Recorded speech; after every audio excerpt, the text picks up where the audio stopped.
hadiyalah, asyhadu an la ilaha illallah wahdahu la syarikalah, wa asyhadu anna Muhammadan abduhu wa rasuluh la nabiyya ba'dah. Allahumma salli wa sallim wa barik ala sayyidina Muhammad Rasulillah wa ala alihi wa ashabihi man tabi'ahu wa wala wa la hawla wa la quwata illa billah. Rabbi shrah li sadri wa yassir li amri wa uqdatam min lisani yafqahu qawli. Amma ba'd. Alhamdulillah, puji syukur kehadirat Allah yang harus terus-menerus kita panjatkan, terus-menerus di setiap detik napas kita, karena masih memberikan kita nikmat iman, Islam, dan kesehatan. Ya, nikmat yang tiada duanya, nikmat hidayah, nikmat sehat, Masya Allah. Semoga Allah terus bantu kita, Allah terus tolong kita untuk terus menjaga, untuk terus berzikir kepadanya, untuk terus bersyukur kepadanya, dan terus memperbaiki ibadah kita kepada Allah Ta'ala. Amin ya Rabbal Alamin. Amin, amin, Allahumma amin. Tidak lupa juga salawat salam marilah juga kita sampaikan untuk junjungan kita Nabi besar Muhammad SAW. Allahumma sholli wa sallim wa barik alaih.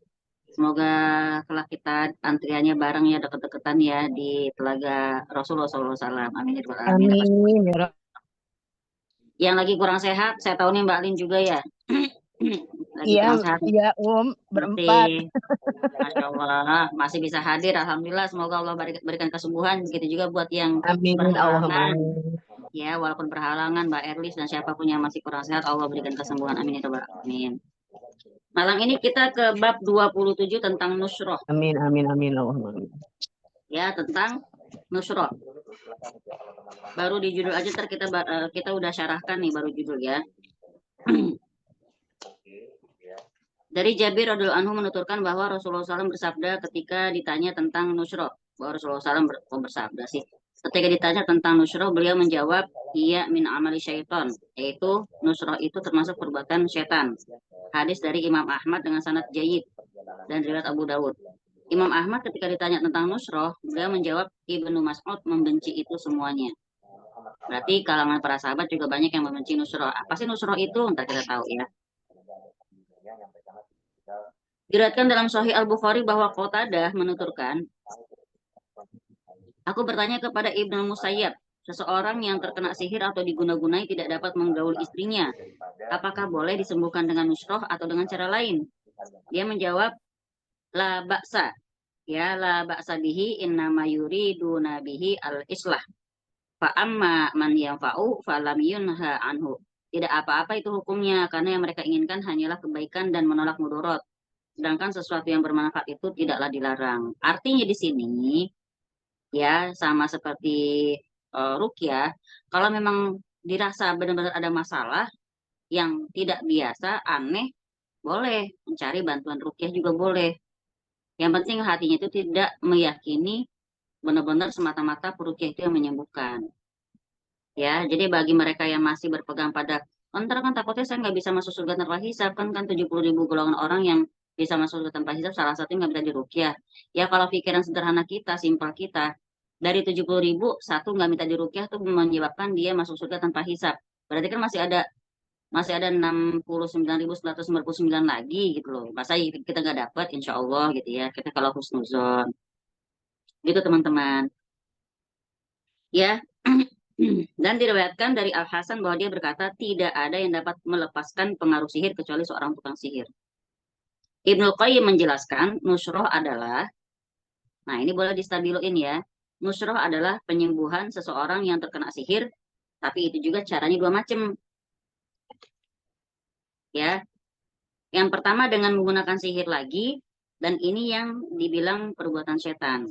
Jadi sihir lawan pakai sihir. Contohnya misalnya gini, teman-teman kalau lihat orang diobatin gitu ya sama yang katanya orang pintar gitu ya, entah bentuknya casingnya ustadz kah, casingnya kiai kah, ya paranormal atau siapapun, biasanya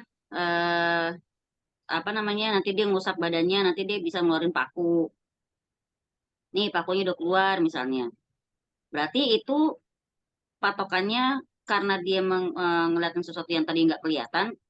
Ini kan kalau secara pikiran manusia ini di luar logika, ya karena Islam itu kan agama akal. Jadi kalau pakai cara kayak gitu nggak ada istilah yang namanya ih keren sakti banget karomah, enggak. Kalau dia udah bisa ngeliatin benda yang keluar dengan cara diusap atau ada, berarti dia juga pakai sihir. Jadi jangan tertipu ya. Kalau pakai sihir lagi itu yang dibilang perbuatan setan. Kalau udah ngelawan jin, pakai jin lagi, ya biasanya, ini saya pernah dulu di kelas ini kalau nggak salah juga ada yang cerita. Biasanya kadang-kadang sakit bertambah parah dan bahkan sampai lewat. Nauzubillah summa nauzubillah. Dan pendapat alasan tersebut dapat dimasukkan ke dalam jenis ini. Karena orang yang menyembuhkan dan orang yang disembuhkan mengadakan pendekatan kepada setan dengan apa yang diinginkannya. Ya, sehingga dengan demikian perbuatan setan itu gagal memberi pengaruh terhadap orang yang terkena sihir. Cara pertama. Cara kedua dengan apa? Penyembuhan dengan menggunakan ruqyah, ayat-ayat ta'awuz, obat-obatan, dan doa-doa yang diperkenankan. Cara ini hukumnya jais, boleh. Kalau udah dibilang boleh ya silakan gitu loh. Ya, berarti boleh.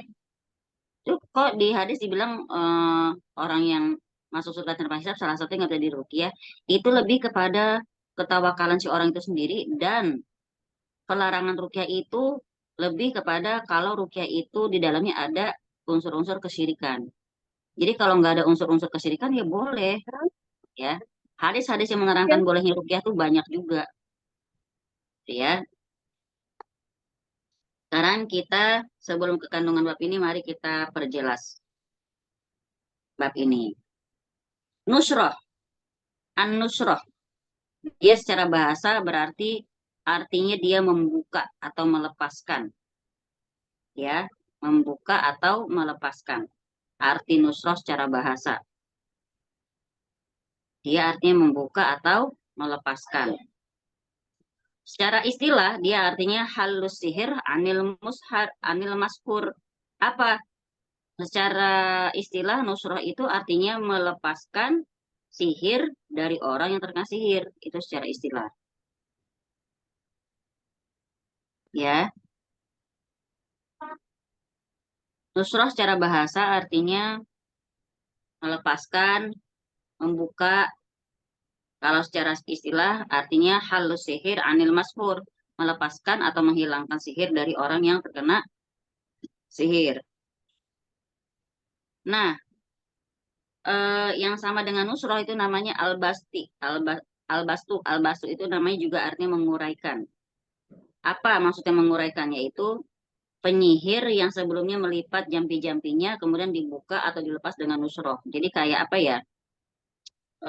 Nusroh itu kayak ya ngerukyah juga, ya mengurai buhul-buhul juga. Ya, kalau dia ngelihat buhul-buhul yang dilipat-lipat itu dibuka dengan ayat-ayat Quran, dibakar itu namanya udah nusroh itu dengan menggunakan jalur rukyah. Kata an-nusroh itu sendiri diambil dari hadis yang menceritakan waktu Nabi SAW terkena sihir dari seorang Yahudi. Nah, dari sini pun kita harus meyakini bahwa ya apalagi kita, Nabi SAW aja bisa terkena sihir. Ya, nggak jangan pernah teman-teman kepedean ketika sudah sholat, sudah ngaji segala macem, nggak bakal kena sihir. Nggak juga, kita manusia itu ada saatnya kita lalai. Ya, jadi yang kita harus perbanyak apa? Zikir dan ta'awuz, doa-doa penjagaan gitu. Eh, Aisyah radhiyallahu anha berkata kepada beliau, kepada Rasulullah. Kata Aisyah gini, afala aitatana syarta, apakah engkau sudah terlepas dari sihir? Ya, ini maksudnya pengertian nusrah dari sisi bahasa dan terminal apa?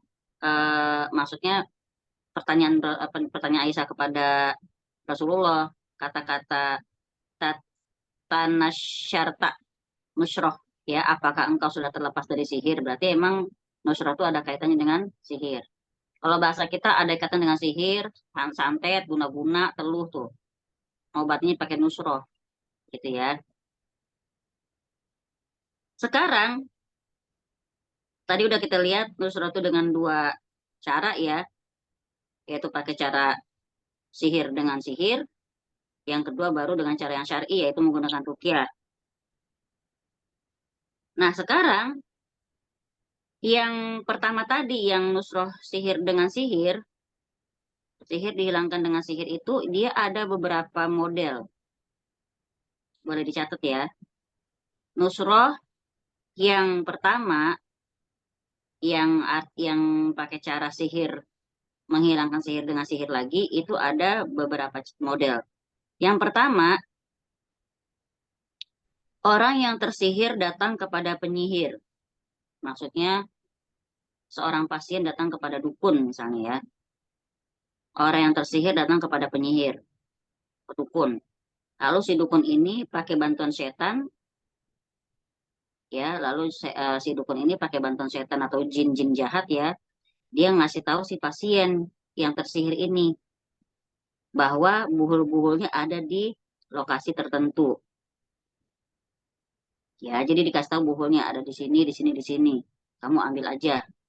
Lalu setelah kamu ambil, kamu rusak. Itu cara penyihir yang pertama. Dia cuma nunjukin buhulnya, lalu yang merusak, yang mencari dan merusaknya adalah si pasiennya. Itu model pertama. Model kedua, dukun yang pergi sendiri ke lokasi buhul dan merusak buhul tersebut. Dukun yang pergi sendiri ke lokasi buhul dan merusak buhul tersebut. Ada dukun kayak gitu, ada. Ya, dia datengin, nanti dia yang keliling. Kok mirip-mirip ya sama kerjanya perukiah? Perukiah juga gitu. Tapi biasanya kalau perukiah itu menemukan buhul itu dengan bacaan Quran. Kadang-kadang tiba-tiba si pasien sendiri yang nunjukin ketika dia kerasukan gitu. eh jadi jangan main sama rata doang itu caranya kayak dukun juga itu nyari buhul enggak. Jadi kalau perukiah itu biasa dia sambil ngaji di mana sambil misalnya kadang ngajinya bisa dikelilingin ruangan demi ruangan di mana dia si pasien menjerit-jerit ketika dia lagi baca berarti kemungkinan di situ tempat buhulnya. Jadi kita pakai perkiraan. Namanya manusia kan tidak bisa melihat, ya kan? Tidak bisa melihat yang tidak kasat mata. Nah, yang kedua tadi penyihir itu yang apa? Si dukun itu yang pergi sendiri ke lokasi buhul dan dia merusak buhul tersebut. Yang ketiga, dukun menyuruh pasien atau orang yang kena sihir, ya, si dukun nyuruh pasien atau orang yang terkena sihir itu untuk melakukan beberapa perkara, untuk melakukan beberapa perkara. Seperti apa misalnya? Disuruh nyembelih kambing lah, atau sapi, atau kerbau, ya, atau ayam. Zaman sekarang apa bilangnya? Cari ayam yang hitam seluruhnya, ayam cemani, sembelih, darahnya diinin, nah, nauzubillah zalik. Kayak gitu ya. Tapi ketika dia menyembelih, dia harus menyebut nama si dukun atau nama jin-jin tertentu. Yang jelas, jangan nyebut nama Allah waktu menyembelihnya. Berarti kan udah keruan ya. Menyembelih untuk selain Allah, jatuhnya kan syirik. Ya. La'anallahu man zabaha li ghairillah. Jadi ini perkataan dari Ali bin Abi Thalib, kata Ali gini. Ali bin Abi Thalib radhiyallahu anhu berkata, Rasulullah SAW mewasiatkan 4 perkara kepadaku.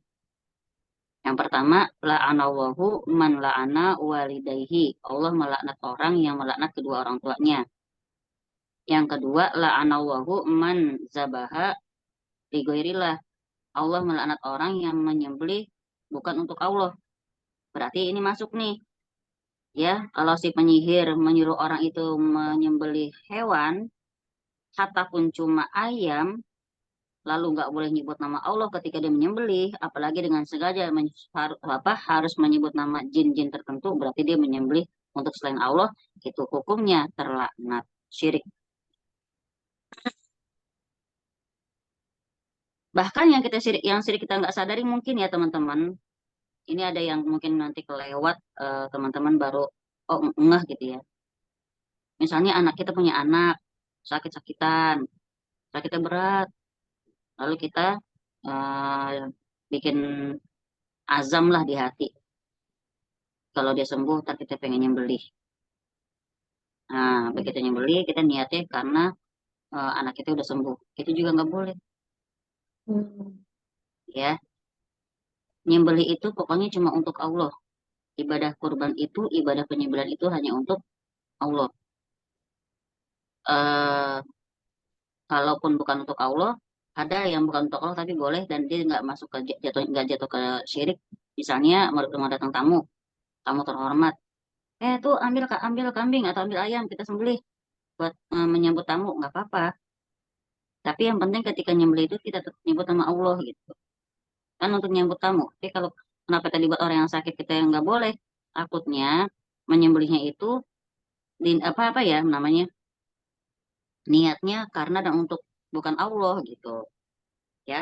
Mungkin kalau sebut sadar kita mau bikin syukuran, mau undang makan-makan, yuk kita potong kambing, nggak apa-apa kalau kayak gitu. Jadi benar-benar semua itu kembali kepada niat. Benar-benar pentingnya sebuah niat. Salah-salah niat jatuhnya takutnya kepada kesyirikan. Nauzubillah. Tadi baru 3 ya. Yang ketiga tadi penyihir itu atau dukun tadi menyuruh orang yang disihir itu atau si pasien untuk melakukan beberapa perkara. Misalnya pertama biasanya disuruh nyembelih eh, hewan tertentu, entah kambing, entah sapi atau ayam. Dan kalau zaman sekarang biasa ayam yang hitam disebutnya ayam cemani ya. Dan waktu nyembelih dia harus menyebut nama jin-jin tertentu. Yang keempat ini pun banyak.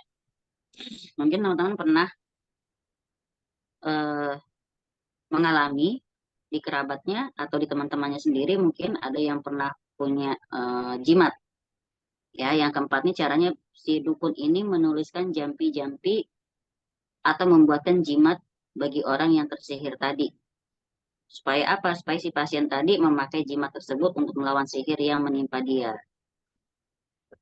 Gitu. Jadi diobatin tapi dikasih pegangan, tulisan lah di kertas atau di kain, nanti dilipat-lipat, harus ditaruh di kantong baju dia. Itu nggak boleh.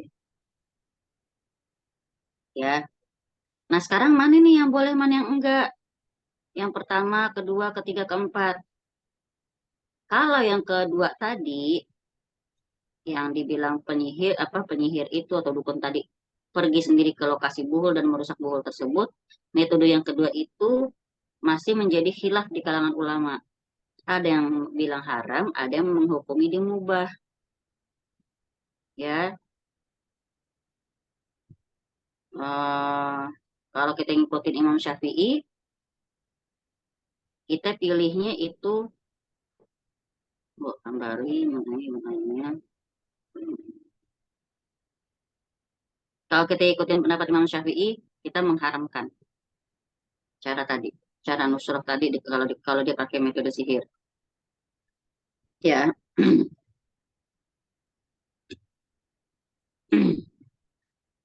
Kenapa ulama ada yang membolehkan membolehkan alasannya pun dibagi dua. Pertama dibilang boleh karena bermanfaat, seperti yang disebutkan oleh Ibnu Qudamah tadi. Kedua boleh karena darurat. Nah, kalau kita ambil hati-hatinya, Adek, kalau bajumu kita ditidurin diem. kalau kita ambil hati-hatinya, nusroh itu kalau udah pakai cara sihir hukumnya haram, gitu ya. Nah, sekarang kita sudah ke hadis lagi yang tadi dibilang Ibnu Mas'ud benci itu semua. Kita sekarang syarahkan dari hadis hadis dari Jabir bin Abdullah tadi ya, bahwa Rasulullah SAW ketika ditentang Nusrah maka beliau berkata itu perbuatan setan. Afwan, Kemudian tadi dari yang keempat apa yang keempat tadi kelewat yang si dukun apa tadi terakhir itu? oh, yang keempat itu si dukun itu menuliskan jampi-jampinya, ya, si dukun menuliskan jampi-jampinya atau dia membuat jimat bagi orang yang tersihir tadi. Lalu dipakaikan jimat tersebut untuk melawan sihir yang menimpa dia. Kalau dipakaikan berarti kan jimatnya mungkin ditulisnya di eh, apa kain biasanya ya. Pernah nggak lihat orang yang bawa? Saya pernah lihat teman saya sendiri, orang Betawi ya cowok, ngeluarin dompetnya, tahu ada kayak kelipat-lipat kain merah tulisannya kuning.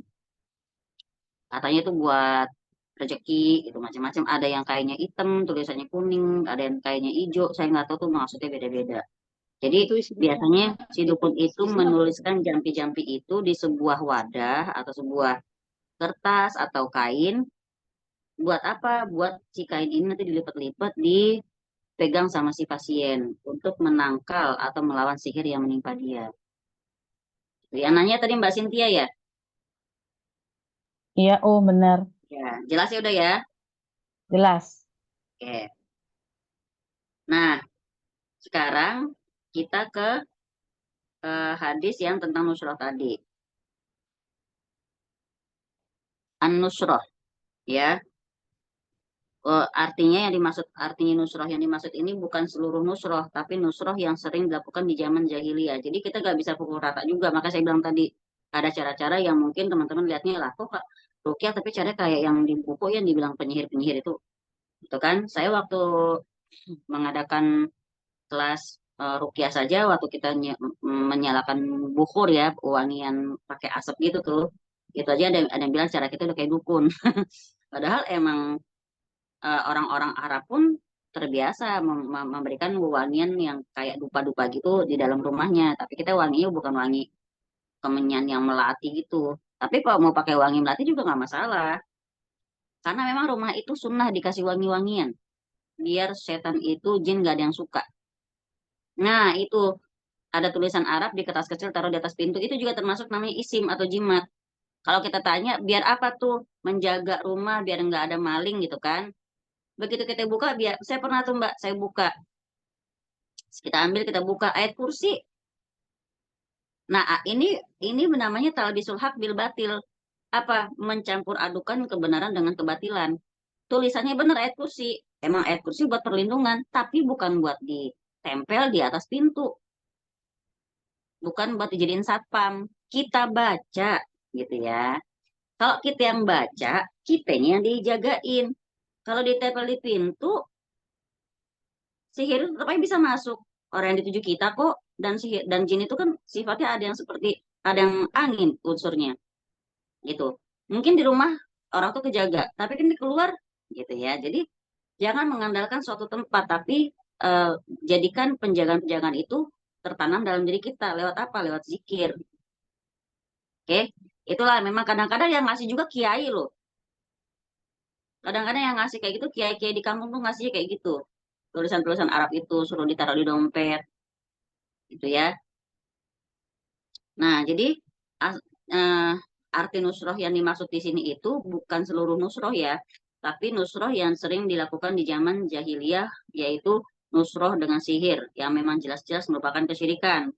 Sehingga ketika Nabi SAW ditanya tentang nusroh, maka dia langsung jawab, itu perbuatan setan. Kalau kita analogikan dengan nusroh yang zaman sekarang, yang pakai metode rukyah, dan juga rukyahnya rukyah syar'i, ya nggak apa-apa. Gitu ya. Jadi, lagi-lagi yang dimaksud dalam hadis ini adalah nusroh yang ada di dalam benak mereka, yaitu nusroh di zaman jahiliyah yang dilakukan dengan cara mendatangi tukang sihir untuk melepaskan sihir. Jadi yang dari hadis ini ya teman-teman ya, yang Nabi bilang itu perbuatan setan, itu nusroh yang dimaksud nusroh yang zaman dulu, zaman jahiliyah. Di mana ketika itu orang-orang biasanya melakukan metodenya itu dengan bantuan tukang sihir untuk melepaskan sihir. Dan tukang sihir pakai bantuan jin. Nah, kata Nabi SAW, nusroh yang seperti inilah yang termasuk perbuatan setan. Ya, ini berarti menunjukkan bahwa Nabi SAW mengharamkan nusroh dengan cara sihir. Adapun yang ditanyakan adalah nusroh dengan cara rukyah. Ya, kalau dinanya nusroh dengan cara rukyah ya, maka tentu Nabi tidak akan jawab demikian. Gitu ya. Dalilnya apa?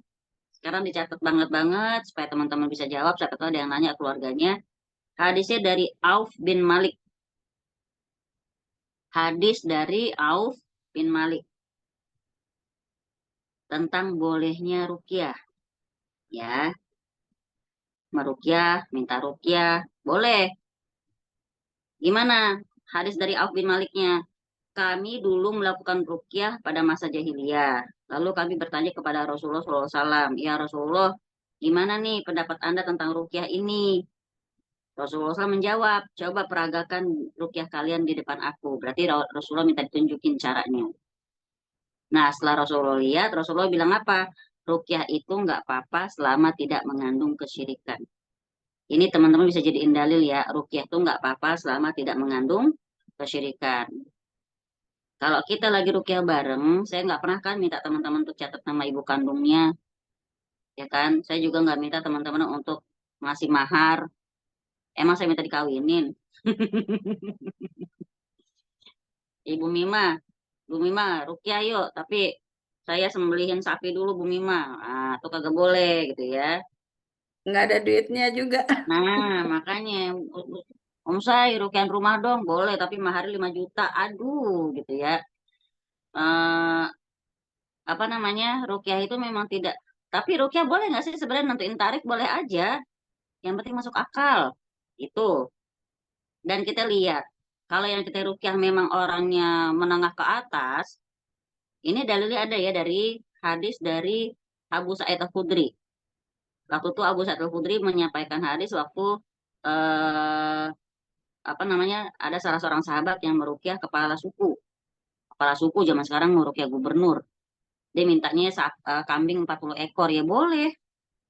Ini berarti isyarat bahwa rukyah itu boleh. Tapi makanya kita lihat yang kita rukyah. Kalau dia orang nggak mampu, kita nggak boleh tarifin, gitu ya. Jadi yang penting intinya rukyah itu boleh selama tidak mengandung kesyirikan.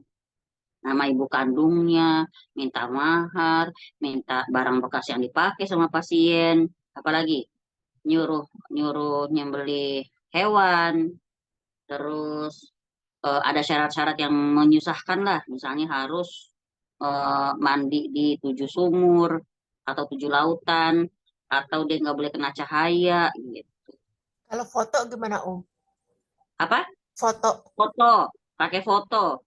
Rukyah pakai foto. Itu cara dukun juga, karena kan kita nggak bisa lihat orang dari foto.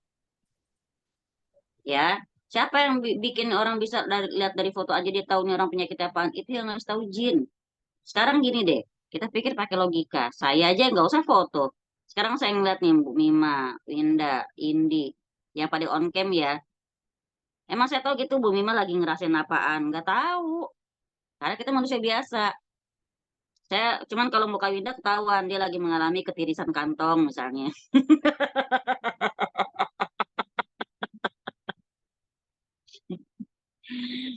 Itu Pakai dukun contoh. itu mah. Jadi sebenarnya kalau yang foto itu nggak benar ya, ya Om.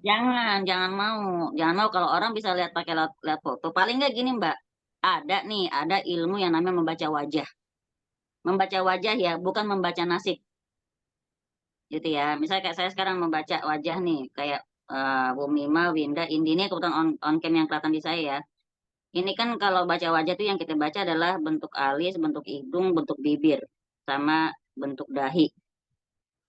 Tapi saya nggak mau ngomong, isi Indi orangnya begini, bunga enggak, itu entar, itu pelajarannya beda-beda lagi. Alhamdulillah saya udah belajar. Jadi kita saya tahu, paling nggak sedikit wataknya kita tahu. Dia tipenya panas sampai dingin gitu. Gitu loh. Kalau bahasa orangnya mungkin mungkin pernah Bu Mima lihat atau Winda nih mungkin di psikolog ya yang sanguin, koleris, flegmatis gitu kan. Nah kayak gitu, itu ilmu baca wajah. Si Winda ngeheng tuh, tiba-tiba cuman nyengir doang, diem gitu. Udah enggak. Berarti Om Sai, punten, kalau membaca wajah itu ada ilmunya, membaca garis tangan bagaimana Om Sai? Ada. Bukan garis tangan buat ngeramal ya, bukan. Tapi kita lebih membaca gini Mbak. Wajah, dari Garis tangan wajah. sama tanda tangan nih. Oh kalau tanda tangan saya nggak tahu. Saya kurang, Bromo. tapi ada. Tapi yang jelas gini Mbak. Untuk membedakan apakah dia masuk ke kategori boleh atau tidak, lebih kepada gini sih Mbak. Kalau kita mempelajari ilmu membaca wajah, yang kita pelajari ini Mbak, membaca wajah sama membaca eh, dari lidah sama dari garis tangan. Lebih kepada kita akan melihat dia punya keluhan apa di dalam tubuhnya gitu. Bukan buat baca garis tangan untuk melihat, wah kamu ntar 3 tahun lagi kamu nikah, kamu ntar punya anaknya segini, kamu ntar akan, itu nggak bisa. Sesuatu yang sifatnya di masa depan, kalau sampai dia bisa mengatakan sekarang, berarti dia pakai bantuan jin. Gitu ya Mbak Hen, ngerti ya? Oke, Om Sai, berarti Ya. selama itu untuk saat ini gitu ya, atau yang dulunya mungkin itu masih boleh kali-kali ya. Tapi Misalnya kalau gini, untuk yang masa depan itu yang nggak boleh kan masa depan betul, itu. kan sifatnya meramal. Nah, betul. Sesuatu di masa depan tuh nggak ada yang tahu, kan sifatnya goib. gitu ya. Kalau misalnya itu boleh, Rasulullah SAW duluan dong harusnya yang lebih tahu urusan goib. Kata Rasulullah SAW, ya kalau misalnya tahu goib, aku duluan ya pasti Rasulullah akan melakukan sesuatu yang baik-baik saja, yang membuat dia terhindar dari sihir lah, membuat dia terhindar dari timpukan-timpukan orang Taif lah, kan gitu. Buktinya Rasulullah SAW bisa kalah di perang, bisa eh, apa namanya patah giginya ketika kalah perang, bisa ditimpukin sampai berdarah, gitu kan. Artinya di sini Rasulullah SAW juga manusia biasa sama seperti kita. Jadi kalau misalnya gini, teman-teman, kalau misalnya lihat Ustadz Faizar ya, ketika beliau meruqyah, saya lihat beliau pakai ada dua bacaan yang dia andalkan, dia membaca wajah sama membaca lidah. Untuk apa? Cuman untuk cari tahu nih orang ini eh, keluhannya apa kira-kira, terus dia unsur badannya apa, jadi dia tahu nih orang unsurnya panas apa dingin.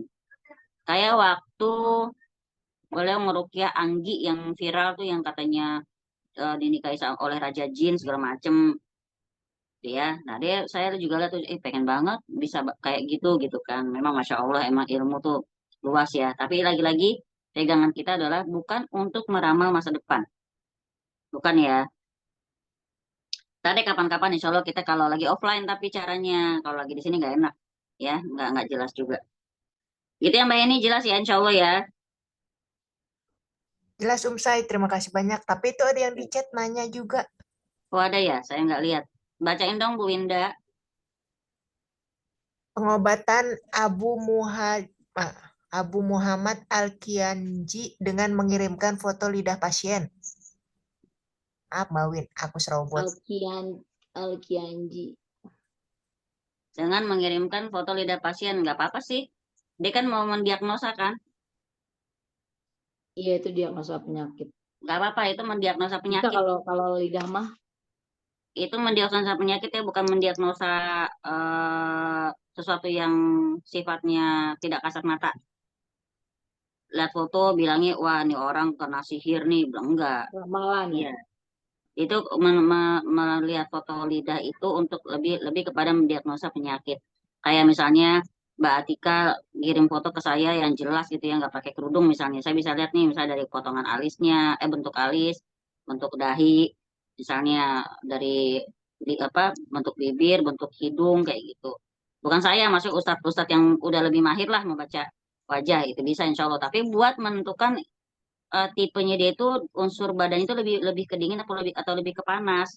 Karena kadang-kadang yang namanya madu pun, misalnya madu ya, madu itu kan obat sunnah. Tapi ada orang yang unsur tertentu dalam badannya dia nggak cocok madu gitu loh. Jadi memang segala sesuatu itu ada ilmunya ya, masya Allah. Nah sekarang kita ke hadis yang ini nih, yang tidak bisa menggauli istri ya. Bentar.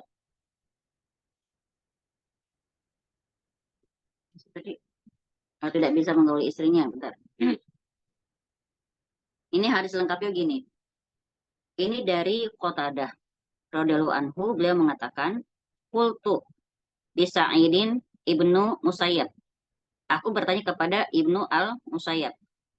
Rajulun bihi tibbun. Ada seorang yang terkena sihir. Ya. Au yuwakhozu anim ro'atihi. Dia terkena sihir atau diguna-guna. Sehingga dengan guna-guna itu dia nggak bisa menggauli istrinya. Boleh nggak dia disembuhkan dengan nusroh atau dengan cara lain? Nah, ini siapa? Uh, Qatadah tadi bertanya kepada Ibnu Musayyab. Maka Ibnu Musayyab menjawab, nggak apa-apa dengan nusroh. Karena yang diinginkan oleh mereka hanyalah kebaikan untuk menolak mudarat. Sedangkan sesuatu yang bermanfaat itu tidak dilarang. Ya berarti nggak apa-apa. Ada nggak kayak gitu? Orang nggak bisa menggauli istrinya banyak. Contoh ilmu pelet, ketika seorang suami terkena pelet, nggak bisa menggauli dalam artian entah dia ngeliat istrinya itu jelek, atau dia ngeliat istrinya itu kayak nenek-nenek, atau bahkan ada yang dibilang ngeliat istri kayak ngeliat monyet, atau dia ngeliat istrinya bau, itu ada. Jadi hilang hasratnya buat menggaulinya. Atau ketika dia mau menggauli, alatnya tidak bekerja, lemas duluan, ada kayak gitu. ya. Nah, itu boleh tuh peserta kajian khusus istri silakan dipraktekkan yang sudah saya ajarkan. Lirik-lirikan sama Bu Mima, twing-twing gitu ya. Kemudian hadis ini dari Qatadah tadi ya, dari Qatadah. Hadis ini dijadikan oleh jumhur ulama. Oh, sama Mbak Lutfia Sari. Hai Mbak Lutfia, Assalamualaikum. Hadis ini dijadikan oleh jumhur ulama Hanabilah bahwasanya nusroh itu boleh karena niatnya baik dan bermanfaat dan dibolehkan oleh Ibnu Musayyab, salah seorang dari tabi'in. Hadis ini seakan-akan menunjukkan bahwa Ibnu Musayyab membolehkan nusroh secara mutlak meskipun dengan menggunakan sihir. Seolah-olah loh ya, padahal tetap ya pegangan kita selama tidak ada unsur kesyirikan di dalamnya, nggak ada unsur sihir, baru boleh. Kalau kata Imam Syafi'i kan, bahkan setelah Imam Syafi'i aja mengatakan apa-apa yang datang dariku, boleh kamu kerjain, boleh kamu tolak, kecuali yang datang dari Rasulullah SAW. Juga dari Al Hasan Al Basri juga beliau mengatakan, la yahillu sihir illa sahir. Tidak ada yang dapat menghilangkan sihir kecuali tukang sihir lagi. Nah, perkataan Hasan Al Basri ini mengisyaratkan bahwa nusroh itu haram. Karena nggak ada yang bisa menghilangkan sihir kecuali tukang sihir lagi. Sedangkan kita sudah diharamkan untuk mendatangi penyihir. Gitu ya, kita sudah diharamkan untuk mendatangi penyihir atau dukun. Nggak boleh. Nah, sekarang, udah tadi ya, menyembuhkan udah kita kasih tahu tadi. Nah, jadi nih, kalau tadi yang sudah kita jelasin tadi itu yang nusroh ada dua macam tadi. Pertama pakai sihir dengan cara sihir lagi, ya kan? Kemudian yang kedua pakai cara ruqyah. Nah, ini kesimpulan ini dari Ibnu Qayyim rahimahullah. Ya, kalau kata Ibnu Qayyim rahimahullah, berarti nusroh itu ada dua macam.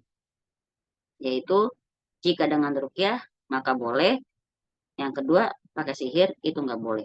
Itu aja kesimpulan dari yang dibikin oleh Ibnu Qayyim al-Jauziyah rahimahullah. Berarti nusroh itu ada dua macam. Satu dengan ruqyah berarti boleh. Kedua dengan sihir berarti nggak boleh. Itu ya. Sampai sini ada yang mau ditanya dulu nggak? Ini soalnya Tadi kurang jelas deh yang itu yang tadi yang tidak ada yang bisa menghilangkan sihir selain penyihir juga gitu. Jadi Nah. maksudnya eh jadi gini, ulama yang pakai pendapat itu maka dia mengharamkan mutlak. Nggak mungkin tuh sihir bisa hilang kecuali tukang sihir lagi. Jadi dia mutlak dia mengharamkan nusroh. Sedangkan ada ulama yang membolehkan. Lah kalau pakai cara ruqyah syar'i ya boleh dong gitu. Tapi nggak masalah. Ulama tuh banyak berbeda pendapat. Bahkan ya Imam Malik sama gurunya aja berbeda pendapat. Ya apa namanya tegas-tegasan, tapi nggak sampai berantem gitu ya. Jadi wajar berbeda pendapat karena ruqyah ini sejatinya dia masuk ke ranah fikih. Ruqyah itu masuknya ranah fikih sebenarnya. Metodenya loh ya. Tapi kalau masalah keyakinannya ruqyah itu tauhid. Tapi kalau metodenya itu masuknya ke ranah fikih. Gimana maksudnya? Maksudnya setiap ustadz pasti punya metode yang berbeda-beda. Walaupun tetap ada cara yang sama yaitu pakai ayat Quran. Tapi metodenya mungkin ada yang selalu pakai cara yang tiupan saja, ada yang sambil usap-usap, ada bahkan yang sampai pakai pukulan, tapi dia pakai bukan pakai benda padat ya, misalnya kayak pakai sejadah digulung, ditepok-tepok gitu. Ya, tapi kalau yang sampai menyakiti banget sih saya nggak sependapat ya, kasihan banget gitu ya. Tapi pernah nih ada ustadz yang memang jinnya nakal banget. Sambil dibacain, sambil dijebret, ditendang tuh orang. Begitu ditendang, keluar jinnya. Gitu loh. Dan orang itu nggak ngerasa sakit ditendang gitu. Ya tapi kan ini berarti kan untuk yang jam terbangnya udah tinggi ya, kita nggak bisa asal ngurunya pakai ikut-ikutan aja main tendang sono tendang sini juga nggak bisa gitu kan. Nyari ribut gitu ya. Nah jadi tadi ya kesimpulan dari Ibnu Qayyim al-Jauziyah rahimahullah berarti dua pokoknya secara singkatnya. Satu, ruqyah nusroh dengan cara ruqyah sama dengan boleh. Kedua, nusroh dengan cara sihir sama dengan tidak boleh. Gitu aja. Jadi tinggal dilihat aja orang itu melakukan nusrohnya. Nusroh itu sendiri apa sih tadi? Udah tahu kan? Tadi menghilangkan, mengurai, melepaskan, membuka, kayak gitu. Kalau istilahnya orang-orang jamaah tablik nusroh itu artinya nolong gitu ya, menjamu kali ya, saya juga nggak ngerti deh. Nah, sekarang eh, kenapa sih ada ulama yang mengharamkan nusroh? Misalnya, karena sekarang pendapat kita lebih menjelaskan lagi kepada tadi Ibu Mima bertanya kan, kenapa dibilangnya tidak ada yang dapat menghilangkan sihir kecuali tukang sihir? Karena memang banyak khilaf yang terjadi di kalangan ulama tentang nusroh ini, ya. Khilaf ulama tentang nusroh yang mengatakan nusroh itu pakai sihir. Pendapat pertama dia bilangnya hukumnya haram jelas.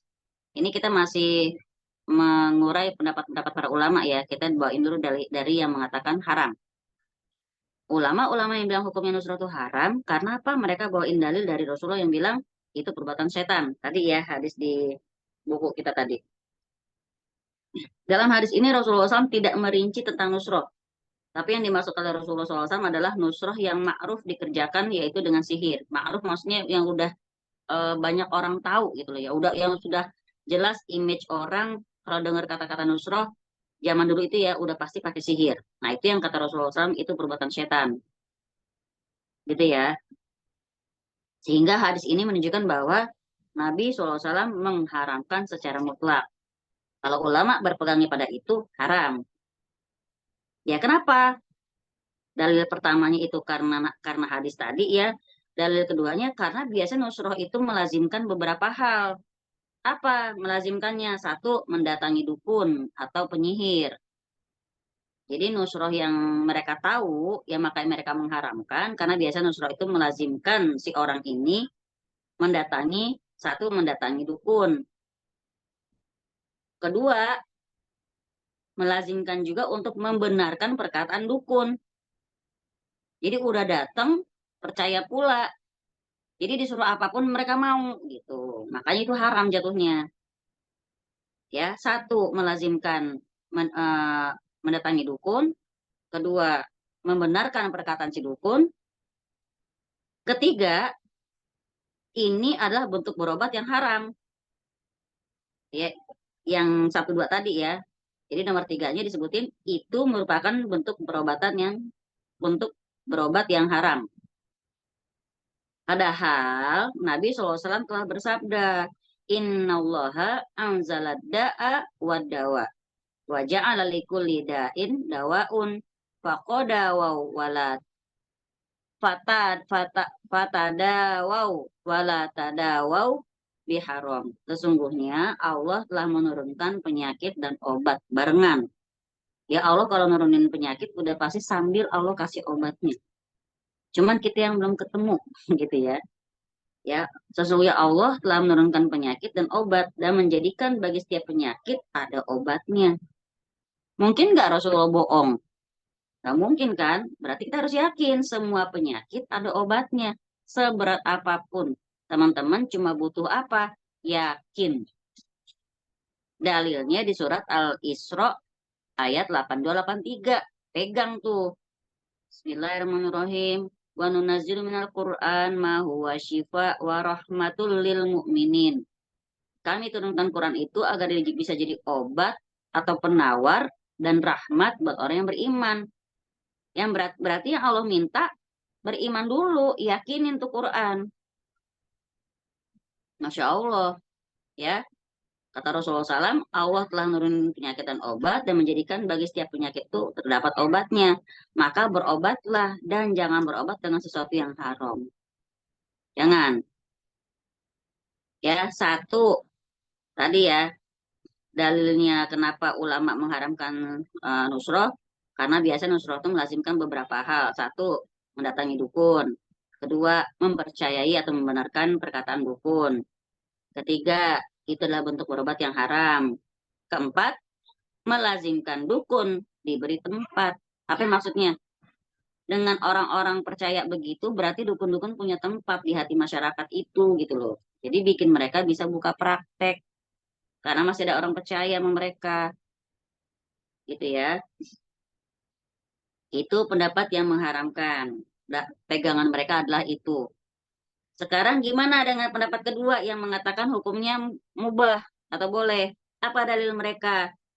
Ya, dalil yang dibawakan para ulama yang berpendapat bahwa nusroh itu dengan sihir itu boleh. Pertama, mereka pakai dalil itu darurat. Itu darurat. Pakai kaidah fikih mereka. Ad-daruratu tutbihul mahzurat. Apa artinya?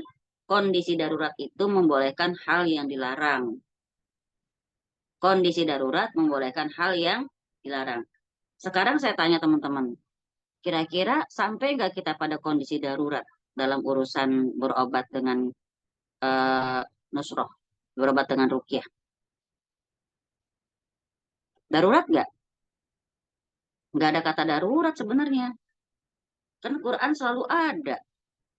Ya, kalau pegangan kita nusroh dengan ruqyah yang syar'i, nggak ada kata, nggak, sebenarnya belum sampai kita pada kondisi darurat yang buat kita bisa melakukan perbuatan yang haram. Misalnya kayak datang ke dukun. Ya, lo belum coba pakai Quran, udah ke dukun aja, kan gitu bahasa kita ya. Kemudian yang kedua, tadi katanya karena darurat. Yang kedua, dilihat dari sifat tawakufnya Imam Ahmad. Kenapa tawakuf? Imam Ahmad tuh diem, tidak menyebut itu boleh, juga tidak menyebut itu haram, nggak tegas dia. Di sini dari Abu Abdillah, ya, dari Al-Asram, dia berkata, aku mendengar Abu Abdillah yaitu Imam Ahmad, ketika Imam Ahmad ditanya tentang seseorang yang mengaku dia bisa menghilangkan sihir, maka Imam Ahmad berkata, sebagian ulama telah memberikan keringanan akan hal ini. Lalu dikatakan kepada beliau, sungguhnya dia meletakkan air di periuk, lalu air tersebut lenyap di periuk tersebut, dan dia melakukan ini dan itu. Maka Imam Ahmad pun mengibaskan tangannya, seperti seorang yang mengingkari. Gitu ya.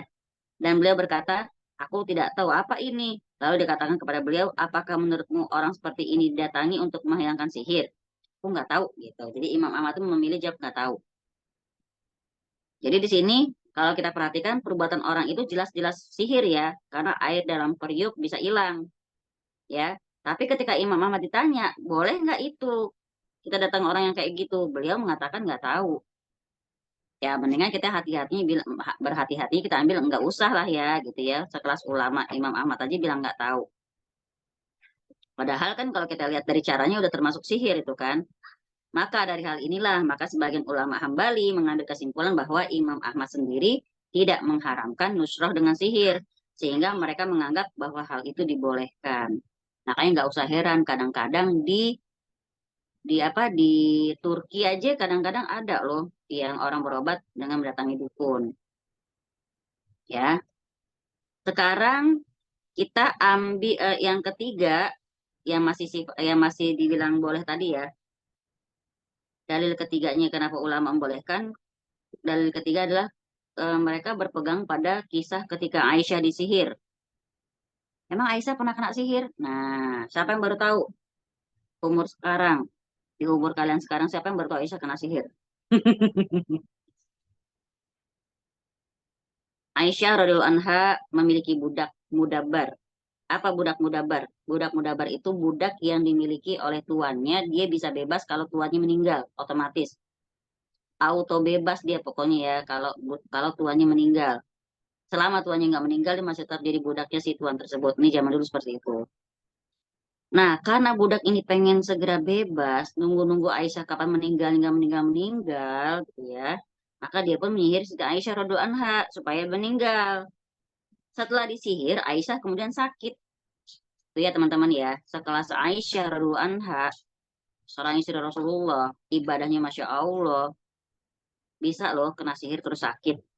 Gitu ya. Jadi kalau kita bilang kadang-kadang sakit itu walaupun secara medis dia memang ada diagnosanya, tapi kadang-kadang juga ada efek dari sesuatu yang tidak kelihatan, bisa jadi gitu ya.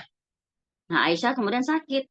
Setelah itu saudara-saudara Aisyah radhiyallahu anha bertemu dengan seseorang dari Sindi. Sindi itu maksudnya antara orang India dan Pakistan. Kemudian menceritakan kondisi Aisyah. Maka orang dari Sindi itu mengatakan bahwa wanita yang diceritakan, yaitu si Aisyah ini, wanita yang kamu ceritakan itu lagi kena sihir, kata orang Sindi itu. Maksudnya Siti Aisyah tadi ya. Bahkan sampai dia bilang, oh itu dia kena sihir. Dan yang menyihir dia adalah budaknya. Dia tahu tuh. Kenapa sih? Hmm, kok kayaknya zaman dulu dukun-dukun tuh akurat banget ya. Itu tadi kemarin-kemarin kita udah sampai pada cerita tentang bagaimana jin-jin itu mencuri berita dari langit kan. Jadi zaman dulu Iya itu kan, benar. Ada jadi yang zaman dulu mereka masih gampang mencuri berita dari langit. Setelah Islam datang, oh, makin susah mereka mencuri berita. Makanya nggak udah nggak banyak lagi dukun yang akurat, yang ada banyak bohongnya, gitu ya. kalau kalau kalau ada apa? Kalau ada yang mengaku apa sih ya istilahnya. Jadi sama dia tuh dibalut-balut bukan dukun gitu loh. Bahwa dia ini syekh atau apa gitu. Tapi cara kerjanya mirip-mirip dukun gitu. Aku Ya pernah dengar itu ada itu yang yang, dia menamai dirinya tuh syekh gitu. ya Syekh. begitulah. Tapi si Eh, syekh-syekhnya itu tuh begitu. Orang zaman sekarang syah syeh, habib, ustadz, ulama, afwan banget. Itu kadang-kadang orang terlalu mudah juga menyematkan kepada seseorang gitu ya. Gara-gara Hmm. mukanya Arab main panggil Habib aja, padahal di Arab dia tukang kain, kan gitu kan. Ada kayak Lah, gitu, gitu ya. Nah, pokoknya sekarang kita nggak usah tertipu atau takjub dengan sebutan. Kita lihat kalau caranya memang sudah seperti dukun, tinggalkan, udah gitu aja. Ya, even kita. even dia pakai apa? Pakai amalan doa gitu-gitu. Nah, yang Jadi cara ada kayak dukunnya kayak apa? Yang jadi mana? ada ini nih ya yang aku pernah dengar ya, nih si syekh ini tuh dia pakai amalan doa apa baca baca eh apa sih pokoknya pokoknya surat itu justru menurut aku itu justru surat yang jarang aku dengar untuk ngeruqyah gitu kan. Dan itu tuh bacanya tuh 3.303 kali. Begitu aja udah kelihatan ya over ini ya. Ya, Baca nah itu ini 3.000 ini kali gitu. biasanya jadi kayak manggil khodam, ya. Ini Hmm. kalau misalnya kita pengen baca sebanyak-banyaknya monggo. Cuman jangan terpaku dengan bilangan yang disebutkan oleh Syekh tadi. Kamu baca Hmm. jumlahnya segitu dan harus dalam jangka waktu 41 hari misalnya. Padahal kita Iya, nggak sanggup nih di hari dikasih ke-10 timeline. misalnya. Nah, padahal kita nggak sanggup tapi kita paksain. Kenapa? Itu tadi, Sami'na wa ta'na bukan sama Nabi. Sama perkataan orang tadi. Yang nyuruh siapa ya baca segitu? Nabi juga nggak pernah nyuruh. Gitu ya. Sama kayak kita bilang kalau beramal yang benar itu adalah mengikuti perintah Allah dan mengikuti Rasulullah juga para sahabat. Sekarang kita harusnya teliti. Rasulullah pernah nggak nyuruh kayak gitu? Enggak kan? Ya udah kalau lo nggak kuat ya nggak usah sampai segitu gitu. Kadang-kadang gini ya, dalil mereka mungkin gini, Win. Para syekh ulama itu kadang menyuruhnya sampai bilangan banyak itu melatih kefokusan dan kekhusyuan si peminta ini mungkin si yang punya hajat. Karena memang Hmm. ada dalilnya dalam hadis, pokoknya semakin sungguh-sungguh kamu harus semakin banyak dimintanya, harus banyak memintanya, semakin harus terus diulang-ulang. Itu Hmm. mungkin dalilnya itu. Tapi masalahnya kan la yukallifu lahu nafsan illa wus'aha. Allah nggak akan menguji di luar kesanggupan orang. Yang terjadi kebanyakan adalah gara-gara bilangan yang menyiksa itu akhirnya banyak yang gila. Nah, kalau udah efeknya sampai bikin orang itu gila, berarti kan itu amalan nggak bagus, Nggak beres ya. nggak benar gitu Hmm. ya. Dan kebanyakan sih jadi manggil khodam. Kan namanya Iya, iya, iya. situasinya sampai dia merasa kayak melayang-layang. Udah sampai setengah Oh, sadar. Setengah sadar tuh kan jin yang sama gampang masuk gitu. kalau kalau Alhamdulillah ya. kayak kayak gitu, setahu aku tuh yang apa sih yang tarian sufi itu tuh nggak? Iya, Itu iya. juga kan. Nah kalau itu gimana tuh? Modelnya juga kayak Sama, gitu kan? Fokus sama. dia. Jadi kayak gini nih. Kalau saya boleh kasih analogi. Ada seorang raja duduk. Ya, seorang raja. Lalu di sebelah kanannya orang sufi nih. Hmm. Seorang hamba sahaya lah. Si sufi ini cuma terus menyebut raja, aku cinta kamu, aku cinta, pokoknya kamu mulia, pokoknya engkau sesembahan, pokoknya engkau lah segala macam dia pokoknya memuja sebegitunya, selebay mungkin. Satu Hmm. lagi ngapa di sisi raja, dia bukan memuji raja, tapi dia ngeliat arah tatapan raja kemana, gitu kan. Yang satu ini karena dia sibuk memuji, dia nggak pernah ngeliat tatapan raja tuh kemana dan maunya raja tuh apa. Dia cuma pokoknya dianya menyatakan cintanya terus menerus. Nah, sementara orang yang satu ini melihat tatapan raja, kemana ya? Raja ngeliatnya, oh ke sono, oh berarti raja minta diambilin itu. Orang itu pergi ngambilin barang itu, lalu dibawa ke hadapan raja. Ini wahai raja. Nah, raja bilang, kamu tahu ya yang aku mauin. Sementara dia muji-muji tapi nggak ngerjain apa-apa gitu loh. Dia nggak tahu gue tuh maunya apaan. Nah, sekarang masalahnya kalau kita pakai analogi ini, kita beribadah sesuai dengan yang Allah mau, sesuai dengan yang Allah perintahkan, yang Allah kehendakin. Pernah nggak Allah nyuruh kita sampai bilangan ribuan kali kayak gitu kan? Enggak. Cuman Allah memang memerintahkan, Allah dan Rasulnya memerintahkan kalau sungguh-sungguh terus-menerus mintanya, ulang-ulang, cuman gitu doang. Cuma Gitu ulang-ulang ya. ya. Mungkin Iya. mungkin pemahaman istiqomah tadi tuh ya, orang-orang ada yang kadang salah tangkap ya pemahaman Iya, istiqomah. mungkin maksudnya ulama itu baik ya, diajarin sampai, Hmm. maksudnya kalau disuruh 100-200 nih orang nih nggak sungguh-sungguh, ntar nih kurang. Ada yang bikinlah 3000 kali, biar benar-benar dia khusyuk mintanya. Nah, masalahnya ada orang yang bisa nerima dengan ilmu, ada yang tidak. Iya, Dia iya, ngingetin iya. bilangannya doang. Akhirnya kayak siapa sih yang misalnya kayak kita zikir ya, subhanallah, subhanallah, subhanallah. Nah, kalau kita sampai disuruh ribuan kali satu hari, pasti subhanallah, subhanallah, subhanallah, subhanallah, subhanallah. Jelas nggak itu? Jadi gak Kan karuan. ngeri kan. Hmm. Iya. Akhirnya kayak orang sufi yang bilang Allah, Allah, Allah, Allah, lama-lama gitu. Kenapa bilang zalik ya? Aku juga sufi sih aku. Suka Suka film, musik. Iya, iya. Asal bukan film horor aja. suka pikir-pikir Suka. ya. Maka dibilang gini, kita teruskan riwayat tadi waktu si orang Sindi tadi bilang Siti Aisyah kena sihir ya. Dia kena sihir dan yang menyihir dia adalah budaknya. Ya, maka disampaikanlah perkataan orang Sindi tadi kepada Aisyah. Setelah saudara-saudara pada balik dari orang Sindi tadi, diceritain ke Aisyah, Aisyah tadi kita ke orang Sindi, kita tanya tentang kondisi kamu. Ternyata kata dia kamu tuh kena sihir dan yang nyihir kamu adalah budak kamu. Maka Aisyah pun memanggil budak tersebut. Kata Aisyah gini, apakah engkau menyihir aku? Budak tadi menjawab iya. Lalu Aisyah tanya lagi, kenapa kau melakukan itu? Kata si budak, aku ingin segera merdeka, bebas maksudnya. Maka akhirnya Aisyah pun menyuruh budaknya tersebut, menyuruh saudaranya untuk menjual budak tersebut kepada orang Arab Badui yang bisa bersikap buruk terhadap para budak. Nah, lo malah lebih jelek lagi nasibnya kan? Aisyah menyuruh saudaranya untuk menjual budak tersebut kepada orang Arab Badui yang bisa bersikap buruk terhadap para budak. Setelah kejadian itu, Aisyah akhirnya berdoa kepada Allah, meminta kesembuhan dan bersabar. Berarti kalau kita kena sakit, ya entah juga itu karena sihir atau bukan, kita tetap minta sama Allah dan kita sabar. Bahkan hatta pun orang ngerukyah pun juga harus sabar. Kadang-kadang maaf orang kalau udah minta rukyah pikiran dia harusnya sembuh nih. Masa rukyah apa berkali-kali? Nah emang kita minta Allah nggak berkali-kali gitu kan? Ya. Mungkin pertama dibantu rukyah, kedua, ketiga, keempat, kelima, keenam, ketujuh, delapan, sembilan, seterusnya rukyah mandiri. Ya, minta sama Allah. Nah, suatu hari setelah Aisyah sambil berdoa terus bersabar, suatu hari Aisyah bermimpi. Dalam mimpi dia disuruh mandi dengan air dari 3 sumur. Ini mimpi ya, mimpi Siti Aisyah ya. Kemudian akhirnya Aisyah pun mandi dengan air dari 3 sumur itu dan akhirnya sembuh. Nah, dari kisah ini Aisyah radhiyallahu anha tidak mengingkari perkataan orang Sindi tersebut. Dia percaya ya, karena dibilang dia kena sihir dan yang menyihir dia budaknya. Aisyah tuh tabayun, dipanggil budaknya langsung dan ditanya. Padahal orang Sindi itu kan penyihir, ya, dengan dalil dia mengetahui bahwa yang menyihir Aisyah adalah budaknya. Sementara nggak ada orang yang memberitahukan hal tersebut kepadanya. Maka dari kisah ini, Aisyah radhiyallahu anha pernah membenarkan perkataan penyihir tersebut. Ya, artinya di sini bukan sekedar iya doang, tapi dia kan tabayun, si budak dipanggil sama dia dan benar, ya. Maka kalau kita lihat lagi pendapat-pendapat tadi, yang terkuat di antara kedua pendapat di atas adalah pendapat minoritas ulama yang mengatakan bahwa nusrah itu haram. Lebih baik kita begitu aja, ya.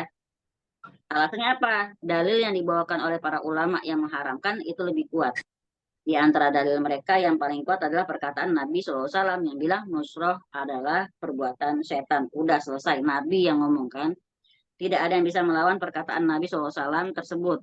Dan tidak mungkin yang dimaksud oleh Nabi adalah ruqyah syar'i, nggak mungkin. Tapi yang dimaksud Nabi adalah nusroh dengan sihir. Selain itu melakukan nusroh dengan sihir, pasti melazimkan perkara-perkara yang membuat orang tuh menjadi kufur. Tadi ya, misalnya kalaupun dia nyembelih, nyebut namanya bukan nama Allah, terus dia pasti melakukan penyembahan, persembahan juga, terus apalagi namanya segala macam lah, udah pasti pakai akad dengan jin segala macam. Alhamdulillah. Jadi eh, kalau kita boleh menolak pendapat ulama yang bilang nusroh dengan sihir itu masih boleh, kita bisa bantah dengan apa? Kita bilang ya, kalau dibilang nusroh dengan sihir boleh karena darurat, kita harus bilang pertama, ulama kan udah berselisih pendapat tentang hukum berobat. Ya, di mana pendapat itu disyariatkan yang kata tadi Aisyah tadi ya, dia doa sama Allah dan dia bersabar. Ya kan? Dan kita juga udah lihat pendapat ulama yang berpendapat itu mubah. Dan pendapat ketiga yaitu tidak berobat lebih baik. Namun nggak ada ulama yang menyatakan bahwa hukum asal berobat itu wajib. Jadi dengan demikian bisa kita katakan bahwa ulama sepakat bahwa hukum asal berobat adalah tidak wajib. Jika perkaranya demikian, maka tidak ada kata darurat untuk melakukan sihir dalam rangka berobat. Maksudnya apa sih? Berobat itu nggak wajib. Ya maksudnya menempuh jalan berobat seperti entah ke dokter kah, entah ke peruqyah kah, entah ke alternatif kah, itu nggak wajib, itu hanya bentuk ikhtiar. Yang wajib apa? Doa dulu sama Allah, minta tolong sama Allah, dan bersabar. Gitu ya. Jadi, yang kedua, alasan kita kalau kita mau ngebantah orang yang bilang nusroh dengan cara sihir itu boleh, kita bisa bilang pakai alasan sesuatu perkara yang haram boleh dilakukan dengan dalil darurat kalau perkara tersebut pasti bisa menghilangkan kedaruratan tersebut. Seperti halnya misalnya orang yang kelaparan, kalau dia nggak makan dia akan meninggal dunia, maka dia boleh makan. Misalnya cuma ada yang cuma babi, ketika dia makan babi laparnya hilang, jelas. Nah ini udah dengan sihir belum tentu dia sembuh gitu loh. Jadi kalau kita mau ngebantah darurat dari mana, apakah yakin terus dia pakai sihir terus lantas langsung sembuh, kan gitu ya. Kalau nggak bisa kita analogikan darurat seperti daruratnya orang yang makan tadi, dia kelaparan, kalau nggak makan dia mati, sedangkan yang ada di dia saat itu dia misalnya dia terdampar di mana gitu, yang ada depan dia cuman babi misalnya, itu boleh baru, kan udah jelas ketika dia makan laparnya hilang gitu ya. Jadi nggak boleh bergampang-gampang mengkiaskan ini untuk urusan berobat tadi. Selama masih kita bisa menempuh jalan yang Allah ridhoin, usaha dulu, karena apalagi Allah udah berjanji Quran itu juga bisa jadi obat. Berarti berobatnya pakai Quran. Kalau nggak ada dokter, nggak ada biaya, nggak bisa ke alternatif, nggak bisa ke manapun, coba sambil minta sama Allah. Wasta'inu bisobri wasolah. Udah doa, udah pakai sabar, perbaikin sholatnya insya Allah. Jadi di sini kita lebih memilih mengharamkan nusroh ya, terutama nusroh yang dengan sihir. Jadi nusroh dengan sihir itu tidak memenuhi kriteria karena memang dia belum tentu berhasil. Bahkan betapa banyak orang yang tersihir pergi ke dukun ternyata tetap aja meninggal. Bahkan biasanya maaf jadi lebih parah sakitnya, bener nggak? Ada nggak yang tahu pernah kejadian kayak gini? Dia ke dukun malah lebih parah. Banyak. Kadang-kadang ada gini, maaf ya teman-teman ya, ada yang kejadian dia sembuh, tapi orang jadi pemarah. Jadi kayak emosian. Jadi kayak bukan dia misalnya, nauzubillah, malah serem gitu kan. Terus yang dalil keduanya nusroh dengan sihir itu nggak bisa kita bilang darurat. Kenapa? Karena masih ada alternatif lain untuk menghilangkan sihir, yaitu dengan ruqyah yang syar'i. Ya. Nah, kalau mereka bilang, tapi Imam Ahmad aja tadi diem aja tuh waktu ditanya tentang boleh apa enggak ruqyah dengan sihir, kita pakai dalil lagi. Imam Ahmad kalau kita lihat dari hadis tadi justru condong untuk mengingkari, karena kan dia mengibaskan tangannya. Gitu kan? Bukan diam kayak orang diam setuju, bukan. Ya. Dia udah mengibaskan tangan, ini bentuk bahwa Imam Ahmad condong kepada pengingkaran. Ya, kemudian yang kedua, ada pernah perkataan sahabat yang mengatakan bahwa Imam Ahmad tidak menyukai hal tersebut. Ya, dalam sebuah riwayat disebutkan bahwa Imam Ahmad ditanya tentang seorang yang meruqyah dengan cara orang yang meruqyah bicara dengan jin, misalnya nih. orang ini tidak sorry melakukan sihir. Jadi maksudnya nggak jelas dia melakukan sihir, dia cuma pakai ngerukyah itu pakai dialog dengan jin. Ini aja ya Imam Ahmad bilang saya tidak suka siapapun melakukan itu dan meninggalkan hal tersebut lebih kusukai. Jadi kalau ngerukyah itu minimalisir yang namanya meladeni jin yang ngobrol. Karena jin itu sifatnya pendusta. Gitu ya.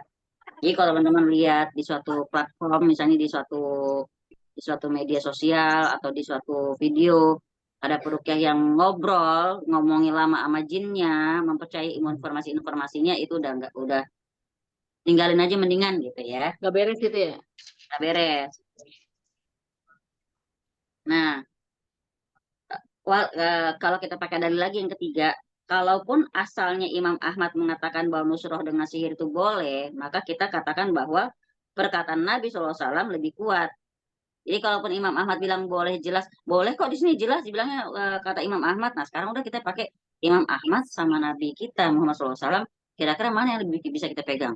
Mana kita pegang omongan Nabi kan gitu kan? Ya. Kak, ayo Kak, cepet Kak. Dan bukanlah yang demikian itu merendahkan Imam Ahmad, bukan dengan maksud begitu.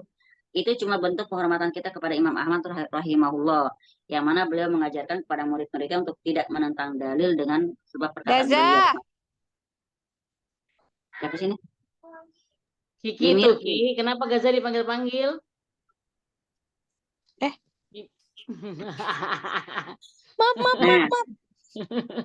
yang keempat, kalaupun nah, coba sebentar ya. Pertanyaan Mbak Wiwi ini bagus nih. Ustazah, kalau ada ustadz yang tahu apa yang terjadi dengan kondisi seseorang, tapi pengobatannya dengan dikasih air untuk diminum oleh orang yang berobat itu. Enggak sih, kan rukyah dengan cara diminum boleh. Dengan cara air minum. Cuman maksudnya gini, dia tahu kondisi orang itu, apakah orang itu datang ke dia atau tidak, atau dari foto. Kalau dia orang itu nggak datang ke dia tapi dia tahu apa yang terjadi sama orang itu, bisa kemungkinan besar dia dukun.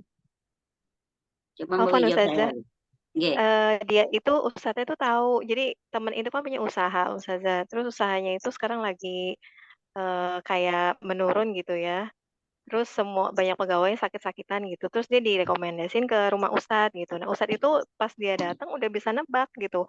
Pasti karyawan lo banyak yang sakit ya gitu. Terus begini-begini, ustadz itu tahu gitu kondisi kantornya gitu. Lo tuh mimpi ini kan semalam itu sampai tahu juga gitu. Tapi dikasih pengobatannya itu air untuk diminum aja gitu Ustazah. Dan kita nggak tahu air itu dibacain apa gitu, nggak tahu. Oh nggak tahu sih. Kalau kita pakai dalil dari hadis Abu Sa'id Al-Khudri, itu kan si sahabat tadi jelas membaca Al-Fatihah.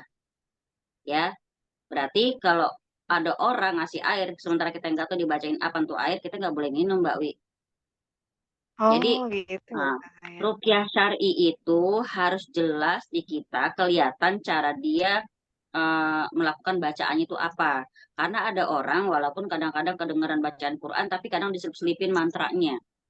Makanya kalau ada orang misalnya mau ngasih air, dia bilang air obat, kita harus kritis. Obat apaan? Tadi dibacain apaan ini? Mendingan ketika dia bikin, kayak saya kan misalnya kalau ada yang datang ke sini nih, saya bantuin rukyah, saya pasti sama orang itu baca bareng. Gitu ya. Kita baca bareng, baca Al-Fatihah. Habis Al-Fatihah, Al-Baqarah 115. Habis ayat kursi. Nah, kalau orang itu misalnya saya tahu dia punya beban ganjilan batin, misalnya saya tambah lagi baca Al-Insyirah 3 kali. Baru nanti baca Al-Ikhlas, Al-Falaq, Al-Anas.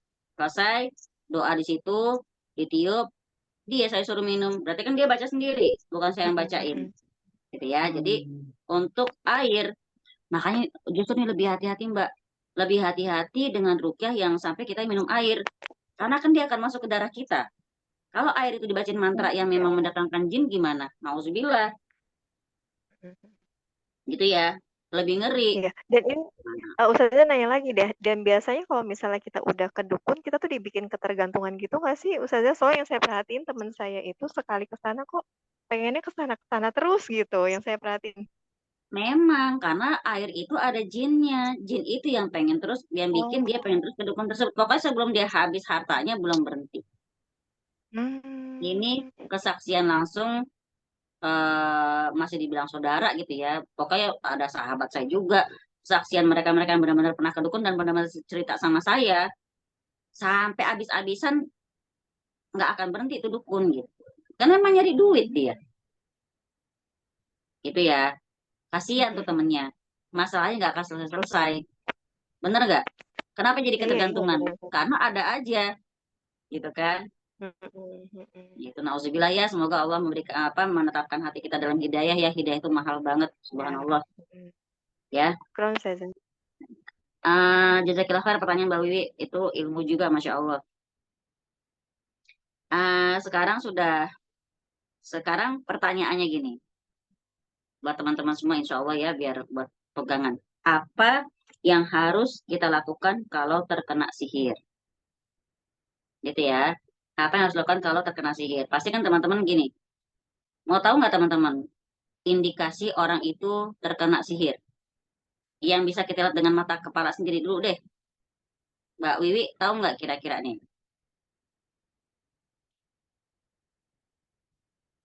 Mbak Wiwi kan udah pernah ketemu sama si teman ini. Yang sekilas Mbak Wiwi lihat aja tuh bisa nggak tahu kalau orang tuh oh ternyata itu ya gejalanya orang kena sihir gitu. Apa tuh kira-kira? Ada nggak yang tahu? Males ibadah. Ya, cakep Kalau saya satu. ngeliatnya fisiknya nggak ini ya, Ustazah kayak nggak semangat gitu ya, Ya, fisiknya gitu. terus kayak nggak fokus ya. Heeh, heeh. Nah, kayak nggak fokus. Malas ibadah jelas, tapi kan nggak ketahuan kalau kita lagi bareng-bareng di luar, kan? Yang jelas orangnya kayak gerasa gerusu, kayak emosian, ya gerasa Oh gerusu, iya. emosian, nggak fokus, lupaan, kayak orang linglung, nauzubillah gitu ya. Nah, sekarang apa yang harus dilakukan kalau kita terkena sihir? Satu, yang jelas berdoa kepada Allah Ta'ala. Ya, satu, berdoa kepada Allah Ta'ala. Dalil kita hadis tadi, waktu Aisyah kena sihir. Ya, Aisyah setelah memerdekakan si budak, Aisyah langsung perbanyak berdoa kepada Allah dan hmm, tadi apa sih yang saya lakukan? Aisyah. Sabar. Bersabar. Cakep Indi, pinter dah. Ya. Jadi satu, kita berdoa kepada Allah Ta'ala. Lihat kisah Aisyah tadi, dia berdoa dan bersabar. Dan jelas doa itu adalah yang utama dan paling kuat daripada rukyah justru. Gitu ya. Apalagi kalau teman-teman udah pakai rukyah, masa masih nggak yakin? Jangan sampai rukyahnya kalah sama doanya. Tetap kencengin doanya sambil ngerukyah. Yang nomor dua, melakukan rukyah syar'i. Ya, yang kedua melakukan rukyah syar'i.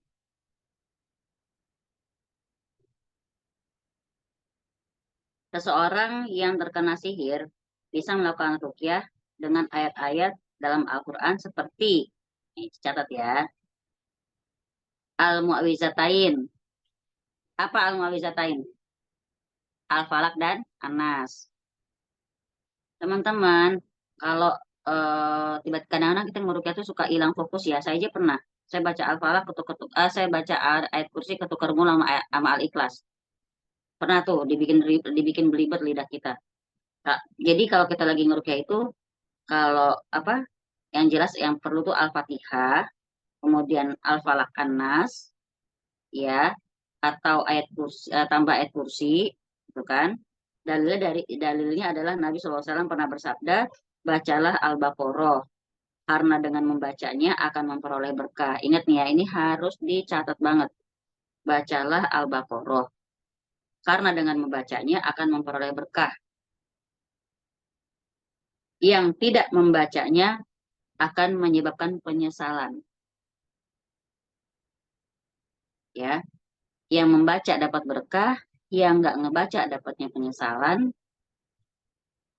dan buat yang ngebaca, dia nggak akan bisa dikuasai oleh tukang-tukang sihir manapun. Coba, Masya Allah. Nggak akan bisa dikuasai, nggak akan bisa dikalahkan oleh tukang sihir. Apa Al-Baqarah paling nggak kalau nggak bisa sehari hatam? 1-5. sama yang 102, terus ayat kursi, terus 2 ayat sesudah ayat kursi. La ikraha fiddin. Wa tabayyana rusydu minal ghayy faman yakfur bittaghut wa yu'min billahi faqad istamsaka bil urwatil wuthqa. Itu ya 2 ayat sesudah ayat kursi. Lalu tutup dengan 3 ayat akhir Al-Baqarah.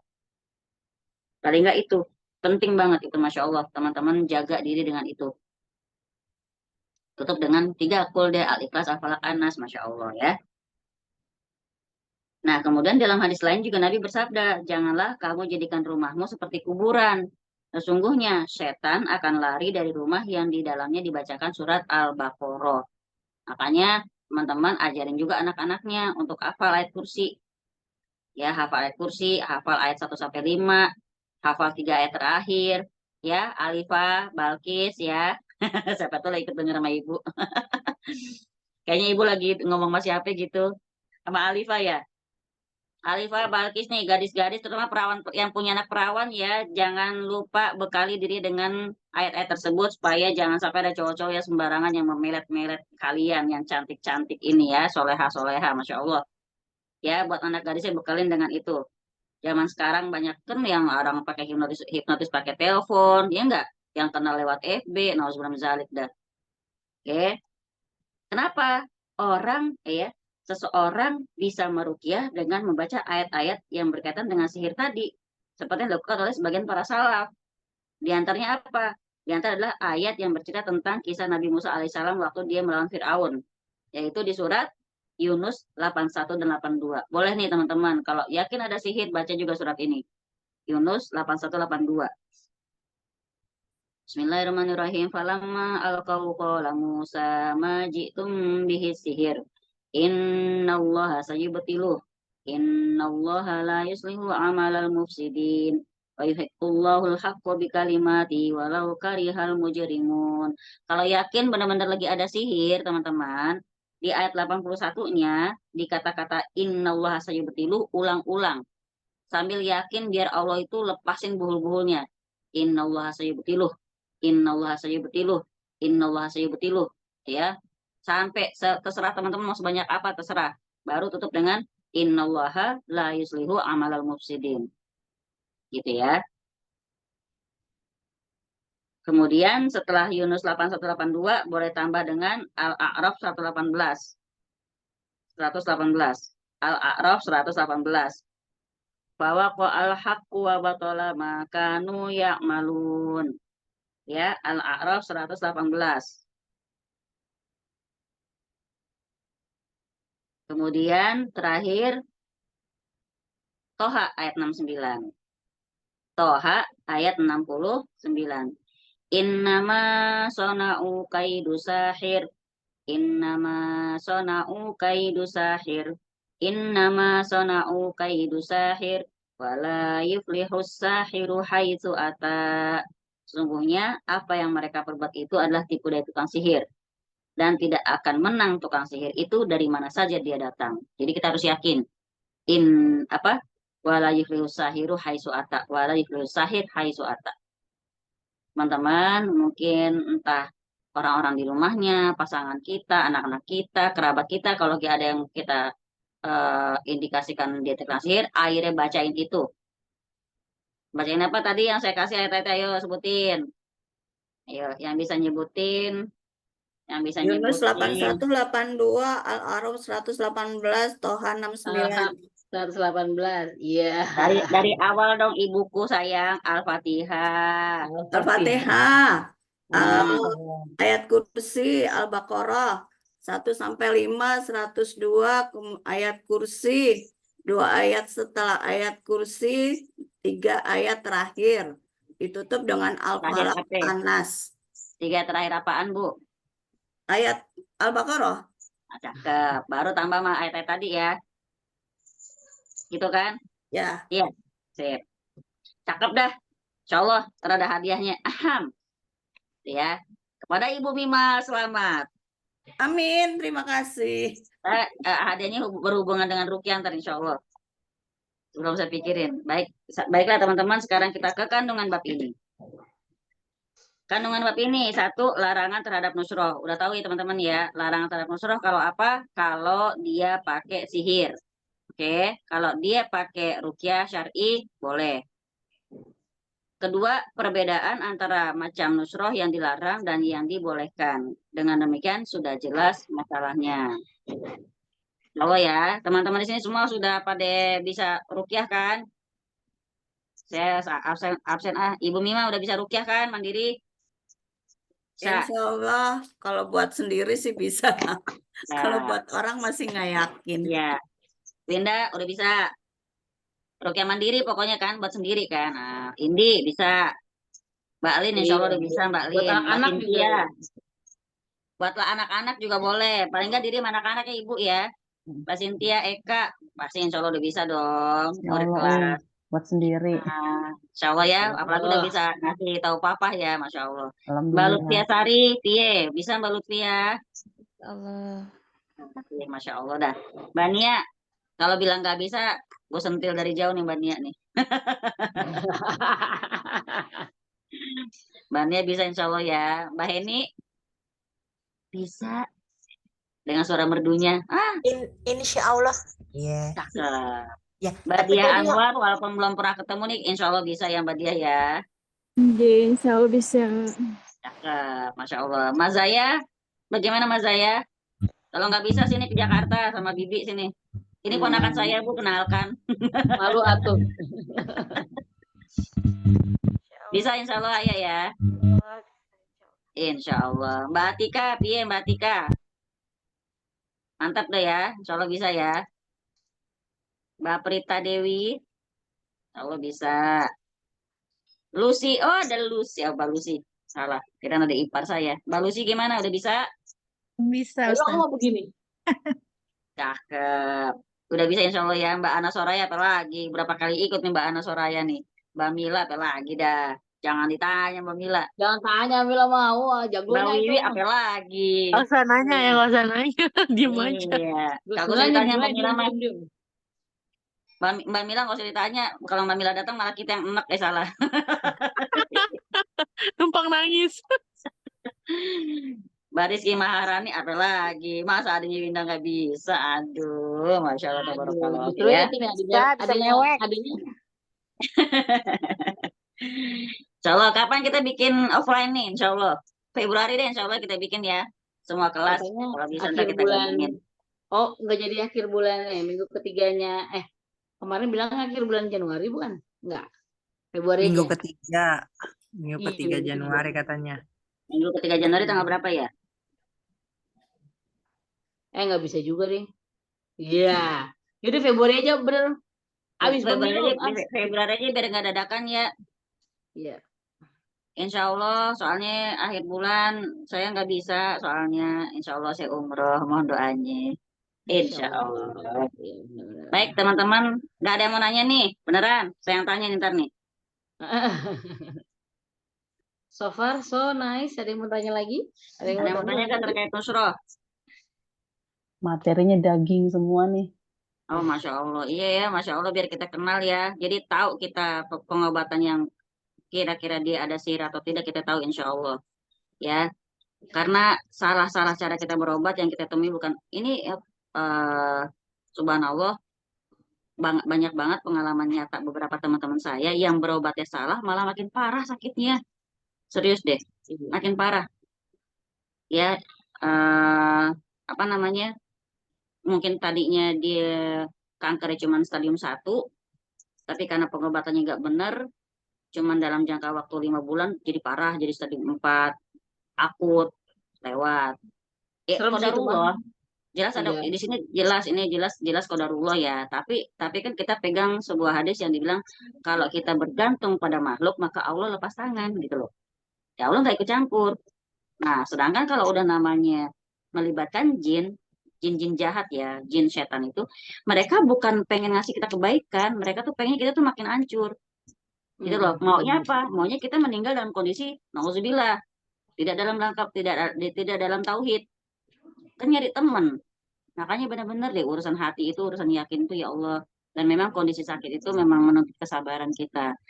Kita juga nggak bisa sembarangan bilang, lo nggak sakit, nggak sabar sih lo. Kita nggak pernah tahu kondisi yang mereka lewatin gitu loh. Maka semoga Allah kasih kita ujian yang tidak di luar kemampuan kita. Di ayat terakhir Al-Baqarah tuh teman-teman. Rabbana wala tuhammilna ma la ya Allah, janganlah kami dilimpahkan beban dengan beban yang kami nggak sanggup untuk memikulnya. Jadi artinya, ya ayo aja monggo ya Allah, ridho aku dengan semua ujian darimu, tapi kasih aku kuat ya gitu loh. Kan kau yang maha menguatkan. Ya sambil nangis-nangis boleh, nggak apa-apa. Baik, kalau nggak ada yang bertanya, saya kasih Mbak Winda nih. Mbak Cynthia, nggak nanya Mbak Cynthia? Kita mau ketemu yang ntar hari Rabu ya. Insya Allah, insya Allah. Iya, dia sekarang di hari Jumat juga ada Cie, Mbak Cynthia. Lo C-nya gitu amat sih, Win. Sirik buntik. Sudah kah? Benar Udah ya? nih, nggak ada yang ini kalau di buku tauhid cuma selembar gitu. Jadi dari tadi aku juga mikir nih selembar nih omongannya dikit dong. Ternyata banyak juga. Masalah nusroh ini kalau nggak dijelasin orang nggak bisa bedain, ya kan? Nusroh yang mana yang boleh? Rukyah saja orang pun masih banyak yang berpendapat, tapi aku ini judulnya nggak minta dirukyahkan, sampai begitu ketika datang ke rumah. Enggak, saya cuma ajarin, ayo saya ajarin gitu. Iya, pada takut ini ya. Pada Salah takut. kaprah. Iya benar lah. Nggak apa-apa, bagus. Saya hormatin karena namanya menjaga akidah kan, kita harus hati-hati kayak gitu. Alhamdulillah. Baiklah teman-teman, insya Allah sudah jelas ya tentang nusroh. Semoga Allah menjaga hidayah, semoga Allah melindungi kita dari kesyirikan-kesyirikan yang kita nggak sadarin. Maka teman-teman, kita baca bareng, Allahumma inna na'udzubika an nusyrika bika syai'an na'lamu wa nastaghfiruka lima la na'lamu. Ya Tuhan kami berlindung kepadamu dari kesyirikan yang kami sadari, dan kami mohon ampun kepadamu dari kesyirikan yang kami tidak sadari. Ya, iyyakum wa nafsi taqwallah, saya serahkan kepada Mbak Winda. Monggo Mbak Winda. Melanjutkan doa Umi yang tadi kita tambah dengan baca istighfar 3 kali. Astagfirullahaladzim, Astagfirullahaladzim. Doa kafaratul majelis. Subhanakallahumma bihamdika asyhadu an la ilaha illa anta astaghfiruka wa atubu ilaik. Jazakumullah khairan katsiran teman-teman. Mbak Cynthia, Mbak Lucia, Mbak Heni.